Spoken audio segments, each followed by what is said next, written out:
Juba alates 2003.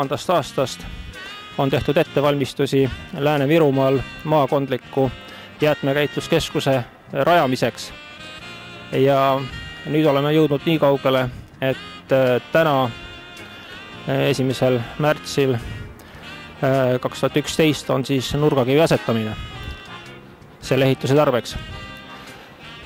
Siia valmib Lääne-Viru jäätmekäitluskeskus ja see on mõeldud siis kogu Lääne-Viru elanikkonna teenindamiseks. Siia hakatakse koguma olmejäätmeid, samuti kõiki teisi jäätmeid kogu mahus kuni 30 000 tonni jäätmeid aastas.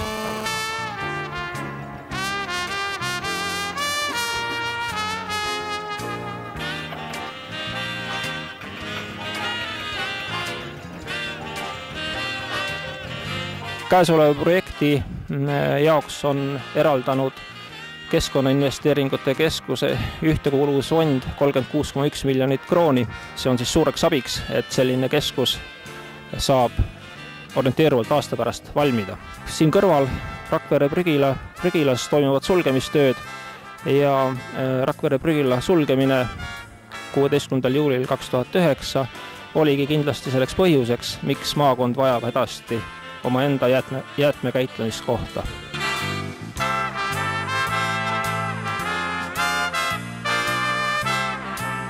Tänane üritus, see nurgakivi panek meil toimus Lääne-Viru jäätmekeskusele, et mis seda on tinginud ikkagi see, et me saaksime ise oma territooriumidel asja ajada jäätmekeskuse osas ja et meil just on 15 omavalitsust, on kõik liikmed.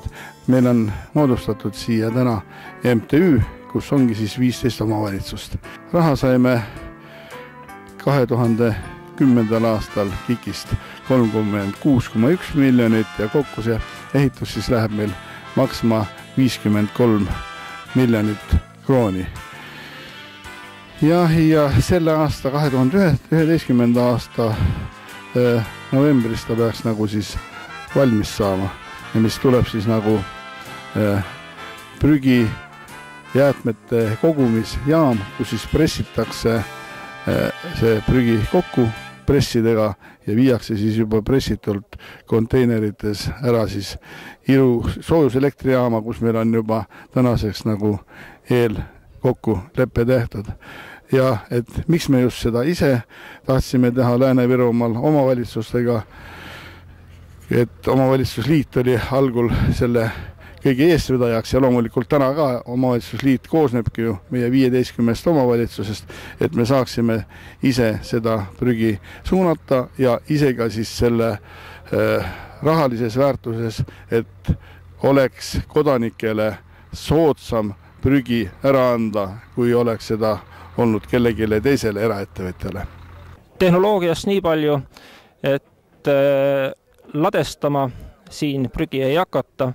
Meil toimub prügi kogumine, siis jäätmete käitlemine, ladustamine, sorteerimine ja jäätmed suures osas saadetakse tulevikus edasisele käitlemisele. Peame silmas siin Irusse valmivat jäätmete põletustehast, nii et olmejäätmete tulevik on kindlasti nende põletamine. Projekt on selge ja kuigi algus on nüüd sellise külma talve ja paksu lume tõttu vähe viibinud, aga seda enam oleme saanud teha ettevalmistusi, nii et nüüd on nagu kevad käes, kevad tulemas ja saame suure hooga pihta hakata ja saame lubada siis tellijale seda, et sügisel siis oktoobriks õigel ajal on see jäätmekeskus valmis ja saab alustada oma igapäevast tööd. Ütlen korra lühidalt üle, mis siia on sellesse Utlerisse pandud. On kõik vabariiklikud ajalehed, kõige peal on siis kohalik ajaleht Virumaa Teataja, tänased numbrid. Samas on siia sisse pandud kõigi siinolijate nimekaardid. Ei ole, ID-kaard.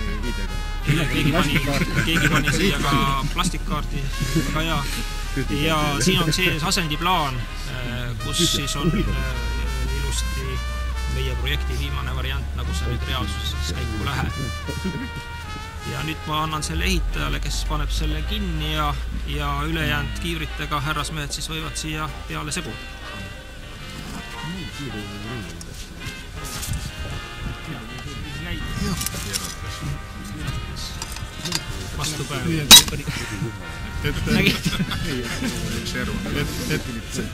Segukelnud siis viskavad siis ehitaja esindaja, siis liidu esimees, siis KIK-i esindaja, Rakvere linna esindaja ja siis ehitusjärelevalve. Et siis peaks olema kõik esindatud, et asi peaks nagu lõppuma ja paika minema. Kellud ja kindad saame siit poolt võtta. Sängitussegu, jah. Keerame nii, et nägu oleks siia poole.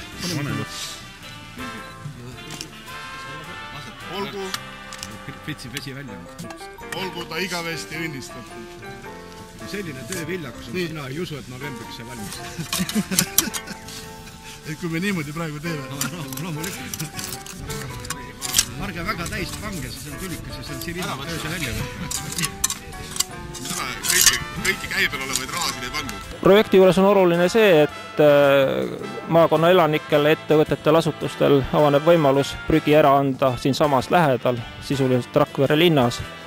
Ja loomulikult kasutame siin parimat võimalikku keskkonnale, parimat võimalikku tehnikat ja see on käesoleval ajal väga tähtis.